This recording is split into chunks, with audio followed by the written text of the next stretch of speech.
কাজে যোগ দিতে ঢাকামুখী মানুষের ঢল খুলেছে শিল্প কারখানা। ঢাকার বাইরে ২৪ ঘন্টায় করোনায় মৃত্যু ১৫১। শেষ মুহূর্তে হাসপাতালে আসায় মারা যাচ্ছেন অনেকে। বঙ্গবন্ধুকে হত্যা ইন্ধন ছিল জিয়াউর রহমানের। কৃষক লীগ আয়োজিত অনুষ্ঠানে প্রধানমন্ত্রী। করোনাকালে সরকারি চাকরির সুযোগ হারিয়েছেন প্রায় ২ লাখ প্রত্যাশী। বয়সসীমা বাড়ানোর দাবি, সমন্বয় করে নতুন বিজ্ঞপ্তি প্রকাশের আশ্বাস। এবং ৫৬ বছর পর ভারতের জলপাইগুড়ি থেকে নীলফামারীর চিলাহাটিতে আসছে পণ্যবাহী ট্রেন। উদ্বোধনের ৭.৫ মাস পর কার্যক্রম শুরু। ৪০টি ওয়াগনে আসছে পাথর।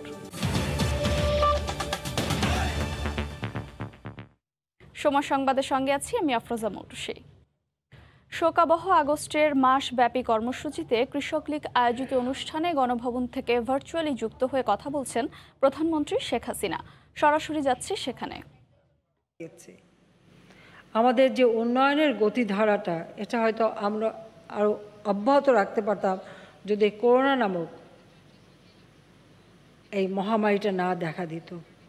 এটা শুধু আমাদের না, সারা বিশ্বব্যাপী আজকে অর্থনৈতিক মন্দা, মানুষের ভোগান্তি এইভাবেই শুরু হয়েছে এবং তার থেকে আমরাও মুক্ত না। তবুও আমরা আমাদের অর্থনৈতিক চাকাকে সচল রাখতে সক্ষম হয়েছি। যে জন্য আমি কৃষির উপর সবথেকে বেশি গুরুত্ব দিয়েছি। কৃষিকে সবথেকে বেশি আমরা সুযোগ দিচ্ছি। ৯৬ সালে যখন সরকার আসি তখন থেকে আমরা বর্গা চাষিদের বিনা জামানতে ঋণ দেওয়া শুরু করি কৃষি ব্যাংকের মাধ্যমে। কৃষকদের ১০ টাকা ব্যাংক অ্যাকাউন্ট খোলার সুযোগ করে দিই। কৃষি উপকরণ কার্ডের মাধ্যমে তাদের ভর্তুকি টাকা তাদের হাতে সরাসরি পৌঁছে দিই। আমরা সামাজিক নিরাপত্তায় বয়স্ক ভাতা, বিধবা ভাতা সহ নানা ধরনের কর্মসূচি নিই। জাতির পিতা যে আমাদের ভূমিহীন মানুষের মাঝে খাস জমি বিতরণ এবং তাদের ঘর করে দেওয়া গুচ্ছগ্রাম প্রকল্প নিয়েছিলেন, সেই প্রকল্পের পাশাপাশি আশ্রয়ণ প্রকল্পের মাধ্যমে বাংলাদেশের একটি মানুষ যেন গৃহহারা না থাকে, প্রত্যেকটা মানুষের যেন একটা ঠিকানা হয়, সেই ঠিকানা আমরা ব্যবস্থা এখন করে দিচ্ছি। জাতির পিতার স্বপ্ন একে একে বাস্তবায়ন করা, অর্থাৎ প্রত্যেক মানুষের স্বাস্থ্য সেবা নিশ্চিত করা, যেটা তিনি শুরু করেছিলেন। প্রত্যেক ইউনিয়নে 10 বেডের হাসপাতাল করে চিকিৎসা সেবা জনগণের দোরগোড়ায় পৌঁছে দেওয়া। আমরা তারই সাথে সাথে কমিউনিটি ক্লিনিকের মাধ্যমে একেবারে মানুষের দোরগোড়ায় চিকিৎসা সেবা পৌঁছে দিচ্ছি। শিক্ষার ব্যাপারে তিনি প্রাথমিক শিক্ষাকে সম্পূর্ণ অবৈতনিক করে দেন, মেয়েদের শিক্ষা অবৈতনিক করে দেন এবং উচ্চশিক্ষার সুযোগ সৃষ্টি করেন। আমরাও তার পদাঙ্ক অনুসরণকে সেই শিক্ষাকে গুরুত্ব দিয়ে, কারণ শিক্ষিত জাতি ছাড়া একটা জাতি উন্নত হতে পারে, তাই শিক্ষিত জাতি করবার জন্য আমরা শিক্ষাকে গুরুত্ব দিয়ে বিভিন্ন কর্মসূচি বাস্তবায়ন করে আমরা শিক্ষার প্রতি মানুষের আগ্রহটা যাতে বাড়ে তার পদক্ষেপ আমরা নিয়ে সেখানে আমরা যথেষ্ট সফলতা অর্জন করেছি। আজকে প্রায় ৭৩% মানুষ আমাদের শিক্ষার হার আমরা বৃদ্ধি করতে সক্ষম হয়েছি, যা ছিল মাত্র 40%। সেখান থেকে আমরা উন্নত করছি। আজকে দারিদ্র্য সীমা আমরা হ্রাস করতে পেরেছি, আমরা সেই 40% থেকে 20%-এ নামিয়ে এনেছি। যদিও করোনা একটা থাবা দিয়েছে সারা সমাজের উপর, তারপরেও অন্তত মানুষের খাদ্যের চাহিদা পূরণ করা, মানুষের জীবন জীবিকা চলার মতো ব্যবস্থা করা আমরা করে যাচ্ছি। আমি কৃষক লীগকে ধন্যবাদ জানাই যে এই কৃষক লীগ আমরা যখনই আমি আহ্বান করলাম, আমাদের প্রতিটি সহযোগী সংগঠন সাধারণ মানুষের পাশে দাঁড়িয়েছে। আওয়ামী লীগের নেতাকর্মী, ছাত্রলীগ, যুবলীগ, স্বেচ্ছাসেবক লীগ, কৃষক লীগ প্রত্যেকে পরিবেশ রক্ষার জন্য বৃক্ষরোপণ কর্মসূচি, কৃষিতে কৃষকদের পাশে দাঁড়ানো, ধান কেটে দেওয়া, কৃষকের ঘরে তুলে দেওয়া, কৃষকদের সব রকম সহযোগিতা দেওয়া, সমস্ত কাজগুলি সকলে মিলিয়ে যে করে যাচ্ছেন সেজন্য সবাইকে আমি ধন্যবাদ জানাই। আমি মনে করি জাতির পিতা আমাদের যে স্বাধীনতা দিয়ে গেছেন, যে আদর্শ শিক্ষা দিয়ে গেছেন, তিনি তো এটাই চেয়েছিলেন যে তার দল মানুষের পাশে থাকবে, দুর্যোগে মানুষের সাথে থাকবে, মানুষের কল্যাণে কাজ করবে। যদি এটা করতে চাই, আমরা বহু আমাদের মানুষকে হারিয়েছি, অনেকেই করোনার জন্য মৃত্যুবরণ করেছে, তাদের আত্মার আমি মাগফিরাত কামনা করি, আত্মার শান্তি কামনা করি। কিন্তু আমি এটুকু আবারও ধন্যবাদ জানাই যে এই সময়েও সবাই যে পাশে দাঁড়িয়েছেন এবং পরিবেশ রক্ষার জন্য ব্যাপক হারে বৃক্ষরোপণ করা এবং কৃষি গবেষণা করা। কারণ জাতির পিতাই তো আমাদের কৃষিবিদদের প্রথম শ্রেণীর মর্যাদা দিয়ে গিয়েছিলেন। গবেষণার উপর সবথেকে গুরুত্ব দিয়ে গবেষণা ইনস্টিটিউট তিনি করে দিয়ে যান। এবং আমাদের জমি কম, কিন্তু আমাদের ফসল উৎপাদন বাড়াতে হবে, এই চিন্তাটা তো তারই ছিল। তা আজকে আমরা সেই পথেই যাত্রা শুরু করেছি। প্রতি বছরই 15ই আগস্টের যে কর্মসূচি আমরা নিই, সেটা আমরা মাসব্যাপী কর্মসূচি নিই এবং আমাদের বিভিন্ন সহযোগী সংগঠন যেহেতু প্রত্যেকে কর্মসূচি করবেন, তার জন্য আমরা এক একজনকে এক একটা দিবসে এক একটি কাজ দায়িত্ব দিয়ে দিই। এবং 1 আগস্ট কৃষক লীগের উদ্যোগে রক্তদান কর্মসূচি অনুসরণ করা হয়। এক সময় আমরা সকলে মিলেই রক্তদান করতাম, তবে হ্যাঁ, বয়সের ভারে এখন আর দিতে পারি না, কারণ 56 বছর বয়স হয়ে গেলে আর সেই রক্ত নেয় না। তার আগ পর্যন্ত 81 সালে বাংলাদেশে ফিরে আসার পর এই রক্তদান কর্মসূচি যখন আমরা শুরু করি, আমি প্রতি বছর রক্ত দান করেছি। গণভবন থেকে ভার্চুয়ালি যুক্ত হয়ে কথা বলছেন প্রধানমন্ত্রী শেখ হাসিনা। আমরা এতক্ষণ সরাসরি ছিলাম সেখানে। এদিকে শোকাবহ আগস্টের প্রথম প্রহরে মোমবাতি প্রজ্বলনের মাধ্যমে জাতির পিতাকে স্মরণ করেন আওয়ামী লীগের নেতাকর্মীরা। ইতিহাসের জঘন্যতম হত্যাকাণ্ডের তীব্র নিন্দা জানিয়ে বঙ্গবন্ধুর পলাতক খুনিদের দেশে ফিরিয়ে এনে রায় কার্যকরের দাবি জানান তারা। শোকাবহ আগস্টের প্রথম প্রহরে জয় বাংলা স্লোগান আর হাতে মোমবাতি নিয়ে ধানমন্ডি 32 নম্বরে আসেন আওয়ামী লীগের সহযোগী সংগঠনের নেতাকর্মীরা। রাত 12টা 1 মিনিটে বঙ্গবন্ধুর প্রতিকৃতির সামনে মোমবাতি জ্বালিয়ে শ্রদ্ধা নিবেদন করেন নেতাকর্মীরা। শ্রদ্ধা নিবেদন শেষে ইতিহাসের জঘন্যতম হত্যাকাণ্ডের তীব্র নিন্দা জানান তারা। আমাদের জাতির পিতার সহপরিবারকে যারা হত্যা করেছে তাদের বিরুদ্ধে আমরা প্রতিবাদ করতে এসেছি। 71-এ যারা মুক্তিযুদ্ধে পরাজিত হয়েছিল তারা এবং তাদের দোসররাই সেই দিন জাতির জনক বঙ্গবন্ধুকে হত্যা করেছে। অধিকাংশ খুনির বিচারের রায় কার্যকর হয়েছে। যারা বাকি আছে তাদেরকে অবিলম্বে গ্রেপ্তার করে তাদের ফাঁসির রায় কার্যকর করতে হবে। একই সময়ে মোমবাতি জ্বালিয়ে শ্রদ্ধা নিবেদন করেন ছাত্রলীগের কেন্দ্রীয় নেতারা। করোনার কারণে এবার সীমিত পরিসরে স্বাস্থ্যবিধি মেনে মাসব্যাপী নানা কর্মসূচি পালন করবে আওয়ামী লীগ ও এর সহযোগী সংগঠনগুলো। শুভ খান, সময় সংবাদ, ঢাকা। অন্য প্রসঙ্গ, পোশাক কারখানা খুলে দেয়ায় নৌরুটে ও সড়কে যাত্রী চাপ বেড়েছে। স্বাস্থ্যবিধি উপেক্ষা করে লঞ্চ ও ফেরিতে পদ্মা পাড়ি দিচ্ছেন দক্ষিণ পশ্চিমাঞ্চলের মানুষ। এই মুহূর্তে মুন্সিগঞ্জের শিমুলিয়া ঘাটে আছেন সহকর্মী নাসিরুদ্দিন উজ্জ্বল। সরাসরি যাচ্ছি তার কাছে। উজ্জ্বল, মোটরসি রাজধানী ফেরা মানুষের ঢল কিন্তু থামছে না। আমরা দেখছি যে ফেরিগুলো যখন এই শিমুলিয়া ঘাটে এসে থামছে তখনই কিন্তু হুড়মুড় করে যাত্রীরা থামছে, নামার চেষ্টা করছে যাত্রীরা, কিন্তু এইখান থেকে যে ফেরিগুলো আবার ছেড়ে যাচ্ছে তখন কিন্তু ভিড় নেই, কারণ দক্ষিণাঞ্চলগামী মানুষের সংখ্যা কিন্তু বাড়ি ফেরা মানুষের সংখ্যা আজকে খুবই কম। তবে বেশ কিছু যানবাহন আটকে আছে। আপনারা দেখছেন যে এই 4 নম্বর ঘাটে একটি ছোট ফেরি নোঙ্গর করা আছে, সেখানে কিন্তু প্রাইভেট কার, মাইক্রো সহ ছোট ছোট যানবাহন উঠবার চেষ্টা করছে। কিছুক্ষণ আগে কিন্তু 3 নম্বর ঘাট থেকে 2টো ফেরি ছেড়ে গেছে। আর যেটি 2 নম্বর ঘাট রয়েছে সেই 2 নম্বর ঘাট থেকেও কিন্তু আমরা দেখছি যে একটি ফেরি নোঙ্গর আছে এবং আরেকটি ফেরি যেটি আসছে পথে সেটি কিন্তু উপচে পড়া ভিড়, এবং সেই ফেরিটি ভিড়া মাত্র কিন্তু আমরা দেখব যে কি গাদাগাদি অবস্থা, এবং সেখানে কিন্তু স্বাস্থ্যবিধি বালাই থাকে না, এবং এই ঘাটে নামার পর কিন্তু নানা রকম যানবাহনে করে তারা যাবার চেষ্টা করছেন। আজকে কিন্তু এই শিমুলিয়া ঘাট থেকে ঢাকায় যাওয়ার পথে কিন্তু যানবাহনের কিন্তু অভাব নেই। এদিকে 12টা থেকে যে গণপরিবহন বন্ধ থাকার কথা বলা হয়েছে, কিন্তু 12টা কিন্তু পার হয়ে গেছে। আমরা দেখছি কিন্তু এখানে লঞ্চঘাট থেকেও যাত্রী টইটুম্বুর করে দক্ষিণাঞ্চলে যাচ্ছে। আবার দক্ষিণাঞ্চলের যে শিমুলিয়া ফেরার জন্য যে মাঝিকান্দি ঘাট এবং বাংলাবাজার ঘাট রয়েছে সেই ঘাটগুলো থেকে কিন্তু আরও বেশি টইটুম্বুর হয়ে এই ঘাটে ভিড়ছে। এবং আমরা বারবার দেখছি যে এই শিমুলিয়ায় যে লঞ্চ ঘাট রয়েছে সেখানে কিন্তু এত যাত্রী ভর্তি লঞ্চগুলো ভিড়তে পারছে না, এই জন্য মাঝে মাঝে কিন্তু ঝুঁকি নিয়ে ফেরিঘাটেও যাত্রী দ্রুত নামিয়ে দেওয়া হচ্ছে। কিন্তু এই 12টার পরে থেকে এখানকার বিআইডব্লিউটিসির যিনি সহকারী পরিচালক তিনি জানিয়েছেন 12টার পরে কিন্তু লঞ্চ চলাচল বন্ধ। তারপরও এখানে কিন্তু আমরা চলাচল করতে দেখছি, এবং যাত্রীরা বলছেন যে এত মানুষের ভিড়, এই অবস্থায় যদি আবার লঞ্চ এবং গণপরিবহন বন্ধ হয়ে যায় তাহলে কিন্তু দুর্ভোগ আরও বেড়ে যাবে। এবং তারা বলছিলেন যে এই পরিস্থিতি উত্তরণ না হওয়া পর্যন্ত হয়তো আরও বেশি সময় চালু রাখা যায় কিনা, কিন্তু দায়িত্বশীলরা বলছেন যে সরকারি আদেশ যেটি সেটি তারা পালনের চেষ্টা করবেন। এবং এইখানে এই মুন্সিগঞ্জের যে শিমুলিয়া ঘাট, সেই শিমুলিয়া ঘাটে কিন্তু নানা রকম বিড়ম্বনা আজকেও রয়েছে। এই ছিল এই ঘাটের সব শেষ। মুন্সিগঞ্জের শিমুলিয়া ঘাট থেকে এতক্ষণ সরাসরি যুক্ত ছিলেন সহকর্মী নাসিরউদ্দিন উজ্জ্বল। এদিকে অতিরিক্ত যানবাহনের চাপে ঢাকা টাঙ্গাইল মহাসড়কে প্রায় ২০ কিলোমিটার এলাকায় দীর্ঘ যানজটের সৃষ্টি হয়েছে। এতে চরম ভোগান্তির শিকার হচ্ছেন চালক ও যাত্রীরা। ভোর থেকেই বঙ্গবন্ধু সেতুর পূর্ব পাড় থেকে সদর উপজেলার রাবনা বাইপাস পর্যন্ত যানবাহনের দীর্ঘ সারি। বিধিনিষেধের সময়সীমা শেষ হবার ৪ দিন আগে আজ থেকে পোশাক ও কলকারখানা খুলে দেওয়ার মহাসড়কে বেড়েছে কর্মজীবী মানুষের ঢল। গণপরিবহন চললেও মানুষজন খোলা ট্রাক, পিকআপ, প্রাইভেট কারে যাচ্ছেন গন্তব্যে। ঘন্টার পর ঘন্টা যানজটে আটকে পড়ে চরম ভোগান্তির শিকার হচ্ছেন চালক ও যাত্রীরা।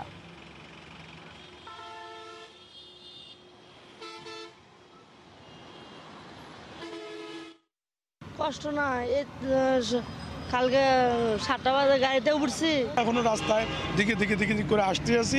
আমাদের নাওয়া নাই, খাওয়া নাই, ঘুম নাই।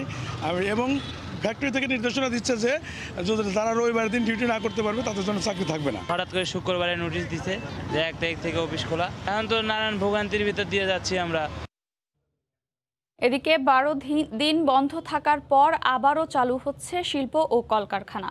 কর্তৃপক্ষ বলছে শ্রমিকদের স্বাস্থ্য নিরাপত্তায় প্রতিষ্ঠানগুলোতে আইসোলেশন সেন্টার সহ নেওয়া হয়েছে নানা ব্যবস্থা। জুনায়েদ রুবেলের ছবিতে রাজিবুল হাসানের রিপোর্ট। কঠোর বিধিনিষেধের মধ্যেই 12 দিন বন্ধ থাকার পর আবারও চালু হলো পোশাক ও শিল্প কারখানা। স্বাস্থ্যবিধি মেনে কাজে যোগ দিয়েছেন শ্রমিকরা। দূরত্ব বজায় রাখতে মাঝখানে রয়েছে প্লাস্টিকের পার্টিশন। দেশের অর্থনীতিতে বড় অবদান রাখা তৈরি পোশাক কারখানায় নির্দেশনা মেনেই চলছে কাজ। রোববার সকালে কয়েকটি ধাপে সাবান দিয়ে হাত ধুয়ে তাপমাত্রা মেপে কর্মস্থলে প্রবেশ করানো হয় শ্রমিকদের। করোনা প্রতিরোধে কারখানা কর্তৃপক্ষের নেয়া ব্যবস্থায় অনেকটা সন্তোষ প্রকাশ করেন কর্মীরা। করোনা পরিস্থিতিতে জীবন ও জীবিকা দুটোকেই গুরুত্ব দিয়ে কর্মীবান্ধব পরিবেশ রক্ষায় চেষ্টা করছেন বলে জানান কারখানা কর্তৃপক্ষ।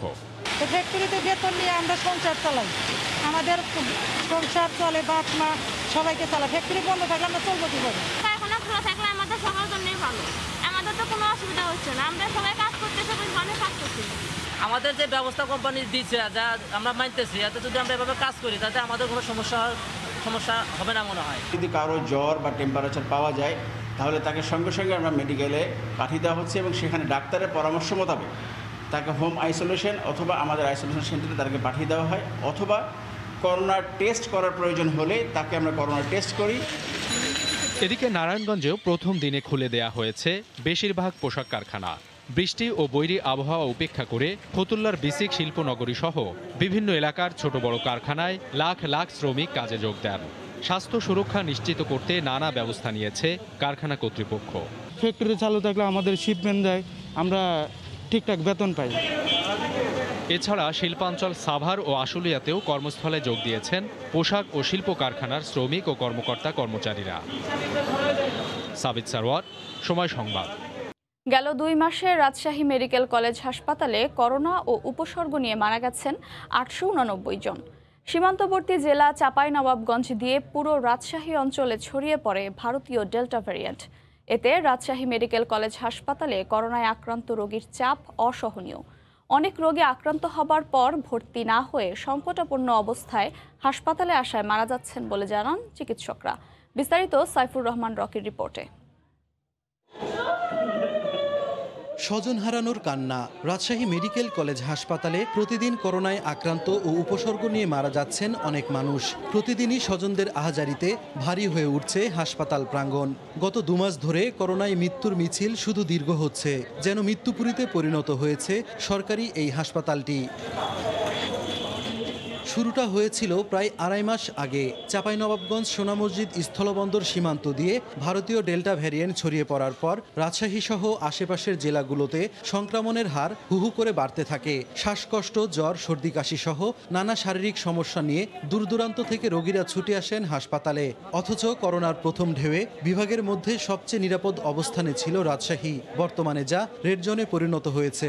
আমার রোগীর লক্ষণ ছিল শ্বাসকষ্ট, অক্সিজেন রিকভারি করতে পারছিল না। 1 নম্বর ওয়ার্ডেও জায়গা নেই, 3 নম্বর ওয়ার্ডেও জায়গা নেই। রামেক হাসপাতালে গত জুন মাসে 354 এবং জুলাইয়ে করোনা ও উপসর্গ নিয়ে মারা গেছেন 535 জন। করোনা ওয়ার্ডের চিকিৎসকরা বলছেন, মুমূর্ষু অবস্থায় রোগীরা হাসপাতালে ভর্তি হওয়ায় মৃত্যুর হার বেড়েছে। এখন পর্যন্ত এখানে তাদের খুব একটা বিকার বা খুব একটা সচেতনতার বিষয়টিও কিন্তু আমরা দেখছি না। 70% 60% চলে গেছে, তারপরে হাসপাতালে আসতেছে।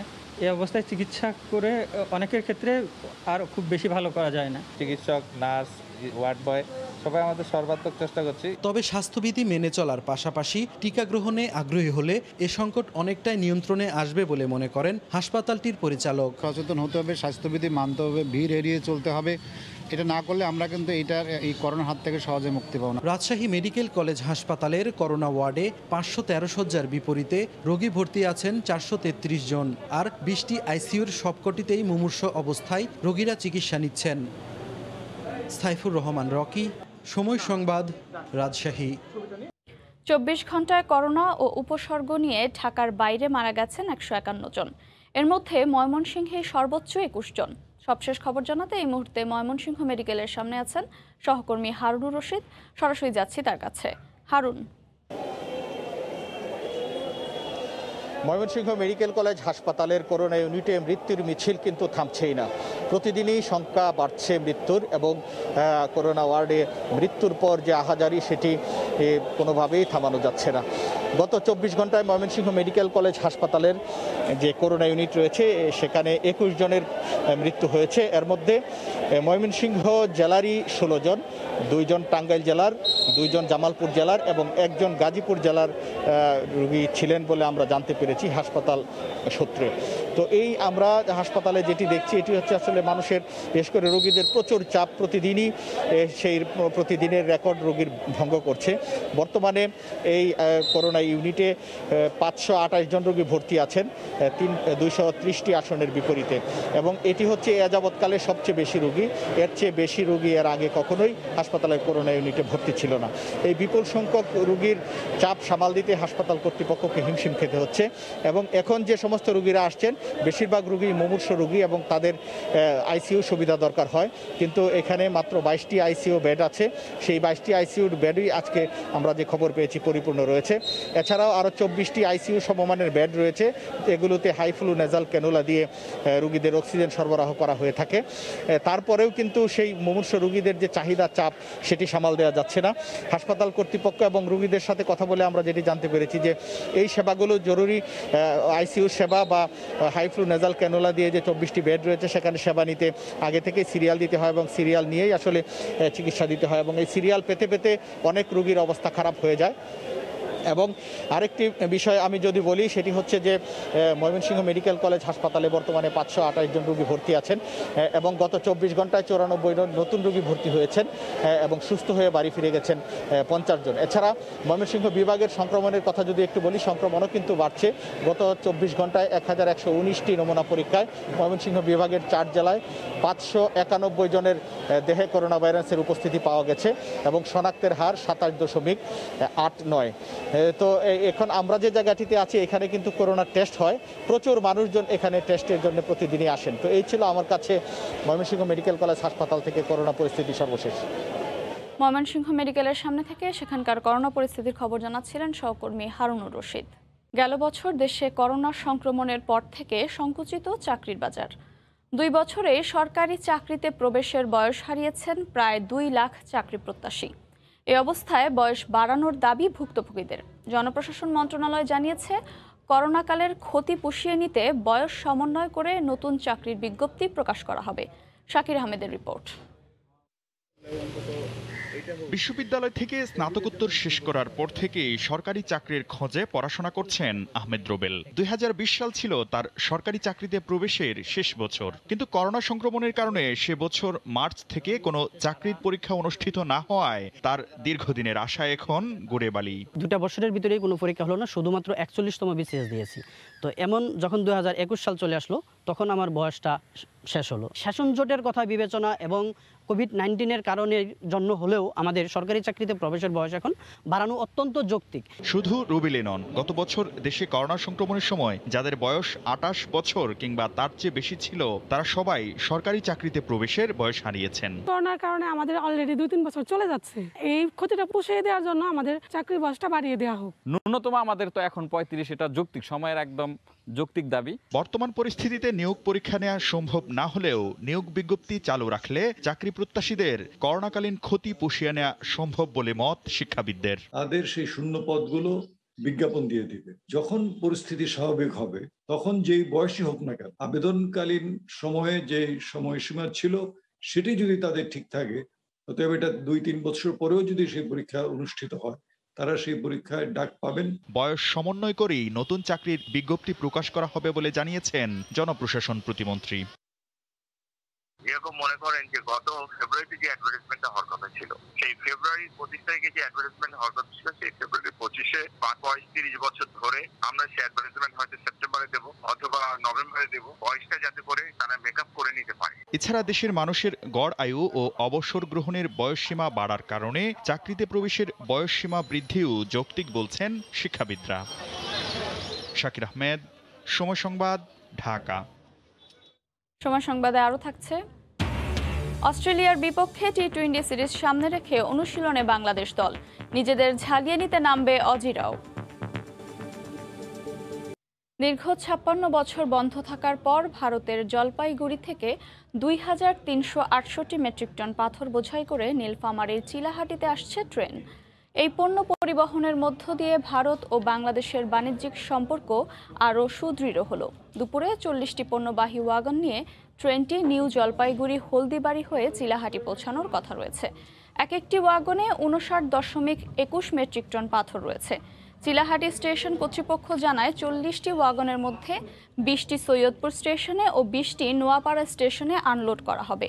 2020 সালের 17 ডিসেম্বর ও চলতি বছরের 27 মার্চ ভারত ও বাংলাদেশের প্রধানমন্ত্রী আনুষ্ঠানিকভাবে পণ্যবাহী ট্রেন ও যাত্রীবাহী ট্রেনের উদ্বোধন করেছিলেন।